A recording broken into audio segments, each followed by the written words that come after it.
Welcome back to the channel. तो आज हम लोग पढ़ने वाले हैं how to tell wild animals, poetry का एक चैप्टर, क्लास 10th। इसमें बेसिकली हमें वाइल्ड एनिमल्स के बारे में कुछ बच्चों की तरह, जैसे बच्चों को बताया जाता है पहचान, वैसे ही हमें कुछ वाइल्ड एनिमल्स की इसमें पहचान बताई गई है कि वो कैसे होंगे अगर आप उनसे मिलें तो। इनके जो पोएट है वो कौन है, तो कैरोलिन वेल्स हैं। पोएट हमेशा इम्पॉर्टेंट होते हैं। तो स्टार्ट करते हैं। If ever you should go by chance, अगर बाई चांस, अगर कभी मौका मिले और आप जाओ to jungles in the east के जंगलों में, and if there should to you advance, अगर एडवांस का यहाँ पे क्या होगा, मूव फॉरवर्ड, यानी कि अगर कोई आपकी तरफ आगे बढ़ता हुआ दिखाई दे आपको। लार्ज, लार्ज यानी कि यहाँ पे टॉल का मतलब है लार्ज, एंड टॉनी, टॉनी यानी कि क्या होगा यहाँ पे, तो ब्राउनिश येलो, एक लंबा ब्राउनिश येलो कोई आपके और आगे बढ़े, move forward.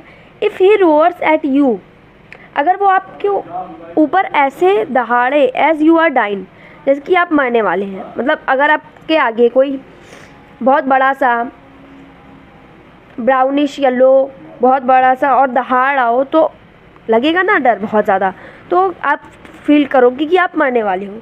You will know it is the Asian lion, आप जानते होगे कि वो कौन होगा, एशियन लॉयन। यानी कि यहाँ पे हमें पहले वाइल्ड एनिमल की पहचान बता दी गई है। ऐसे ही सब में स्टेंजा में, हर एक स्टेंजा में एक हमें कोई वाइल्ड एनिमल के बारे में बताया गया है। तो अब सेकंड स्टेंजा देख लेते हैं। सेकंड स्टेंजा है, अब यहाँ पे हमें किसके बारे में बताया गया है, तो बंगाल टाइगर के बारे में क्या है। और if some time when roaming round, अगर कभी घूमते वक्त किसी व्यक्ति को अ नोबल वाइल्ड बीस्ट, यानी कि कोई जंगली शाही, नोबल शाही जानवर, ग्रीट्स यू, आपका स्वागत करते हुए मिल जाए, with black strips, black strips यानी कि काली धारियाँ, ऑन अ येलो ग्राउंड, यहाँ पे ग्राउंड का उसके बॉडी से मतलब है, यानी कि येलो कलर की बॉडी होगी जिस पे ब्लैक स्ट्रिप्स होंगी। Just notice if he eats you, बस ये ध्यान दो कि वो कहीं आपको खा ना जाए। दिस सिंपल रूल में हेल्प यू लर्न, ये जो सिंपल रूल है वो आपको ये जानने में मदद करेगा कि the Bengal tiger to discern, कि ये बंगाल टाइगर है, जो कि आप कठिनाई से पहचान पाओगे, जिसे डिसर्न यानी कि कठिनाई से जान पाना, कठिनाई से देख पाना। तो आई होप सेकंड स्टेंजा भी समझ में आ गया हो। फर्स्ट में हमने पढ़ा एक वाइल्ड एनिमल के बारे में, अब सेकंड में हमने एक वाइल्ड एनिमल के बारे में पढ़ा।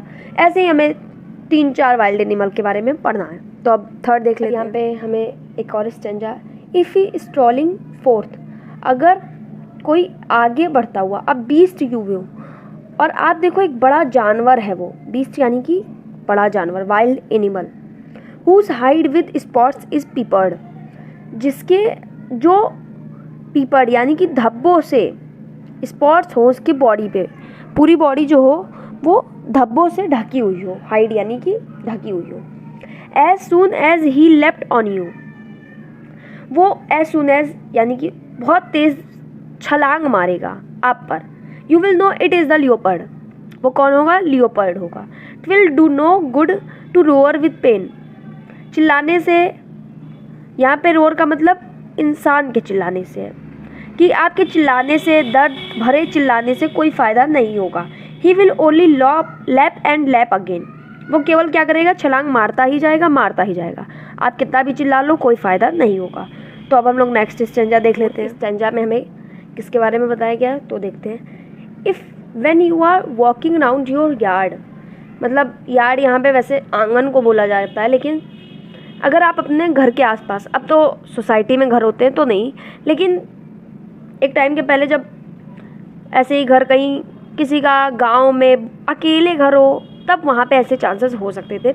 If when you are walking around your yard, अगर आप कभी अपने आंगन के, अपने घर के आसपास घूम रहे हो, you meet a creature there, creature यानी कि यहाँ पे तो वाइल्ड एनिमल ही होगा, क्रिएचर यानी कि कोई जीव से मिलो, who hugs you very very hard, जो आपसे गले मिलता है बहुत ज़्यादा। Be sure it is a bear, तो वो कौन है, समझ जाओ वो बियर है। If you have any doubts, अगर आपको कोई डाउट है, I guess he will give you just one more cares.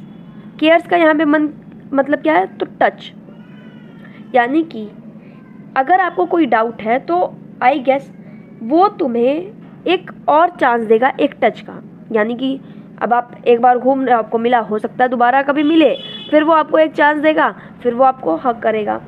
तो पहचान जाओ कि इससे पहले वो दोबारा मिले, आप पहचान जाओ वो बियर है और उससे सावधान हो जाओ। तो अब हम लोग अपना 5th स्टेंजा देख लेते हैं, उसमें क्या है। हमारा 1st स्टेंजा, दो to distinguish beasts of prey. Beasts of prey यानी कि शिकार, प्रे यानी कि शिकार, शिकार करने वाले बीस्ट्स, जानवर यानी कि वाइल्ड एनिमल्स हम कह सकते हैं, जो जिन्हें वाइल्ड एनिमल्स को पहचानने में, डिस्टिंग्विश यानी कि पहचानने में दिक्कत होती है, प्रॉब्लम होती है। और नॉविस माइट नॉन प्लस, यानी कि वो नॉन प्लस यानी कि कुछ पजल्ड सा, असमंजस, कि वो जान जाएंगे द क्रोकोडाइल यू ऑलवेज में, कि क्रोकोडाइल टेल फ्रॉम द हेना टस। किसमें डिफरेंस, तो क्रोकोडाइल में और हियना में वो भी डिफरेंस जान जाएंगे जिन्हें ज़्यादा कुछ जानवरों के बारे में, वाइल्ड एनिमल्स के बारे में नहीं पता। कैसे, hyenas come with merry smiles. Hyenas जो होते हैं वो बहुत स्माइल, हमेशा उनके फेस पे स्माइल, और मैरी यानी कि यहाँ पे बहुत ही हैप्पीनेस वाली स्माइल, वो हमेशा हैप्पी स्माइल के साथ आते हैं। बट इफ़ दे वीप, अगर वो रो रहे हैं, अगर आप देखो कि जो हिनाज है वो रो रहे हैं, तो वो कौन है, समझ जाओ कि वो क्रोकोडाइल है। हम हमेशा क्या करते हैं, मगरमच्छ के आंसू बोलते हैं ना, तो मगरमच्छ के आंसू कहाँ से आए, बिकॉज वो हमेशा कह सकते हैं बिल्कुल रोंदा सा फेस और उनका बहुत हमेशा रोने वाले जानवर। तो अगर हिनाज आपको कभी रोते हुए दिख जाए तो समझ जाना कि वो क्रोकोडाइल है। तो यहाँ पे हमारा 5th स्टेंजा कंप्लीट। अब हमारा लास्ट स्टेंजा वो देख लेते हैं। अब यहाँ पे हमें एक और वाइल्ड एनिमल नहीं कह सकते हैं, बट एक और एनिमल के बारे में बताया गया है। The true chameleon is small, सच में कैमेलियन छोटा होता है। A lizard sort of thing, कुछ लिजर्ड के टाइप का होता है। He has not any ears at all, उसके क्या होते हैं, ईयर्स नहीं दिखेंगे आपको कभी, ना ही उसके, and not a single wing, ना ही उसकी पंख दिखेंगे आपको। If there is nothing on the tree, अगर ट्री पर कुछ नहीं है, अब ट्री तो जरूरी नहीं है, वाइल्ड एनिमल्स ट्री पे नहीं होते हैं, तो यहाँ पे इसलिए इसे वाइल्ड एनिमल नहीं बोलेंगे। If there is nothing on the tree, अगर ट्री पर कुछ नहीं है, it is the chameleon you see, तो समझ जाओ कि आपने कैमेलियन को देखा है। तो आई होप समझ में आ गया हो। ये लास्ट स्टेंजा था। यहाँ पे हमें बहुत सारे वाइल्ड एनिमल्स की पहचान बताई गई, बहुत सारी चीज़ें हम इनके बारे में जान पाए हैं। तो और अगर सारा कुछ समझ में आया हो, लाइन बाय लाइन एक्सप्लेनेशन मैंने दिया है डिटेल्ड, और भी सारी ऐसे ही पोएम्स चाहिए एक्सप्लेनेशन, तो कई सारी तो है एक्सप्लेनेशन, तो प्लेलिस्ट में जाके देख सकते हो। और वीडियो अच्छी लगी हो तो लाइक कर देना, शेयर कर देना, सब्सक्राइब कर देना। मिलते हैं नेक्स्ट वीडियो में, तब तक के लिए bye bye and thanks for watching.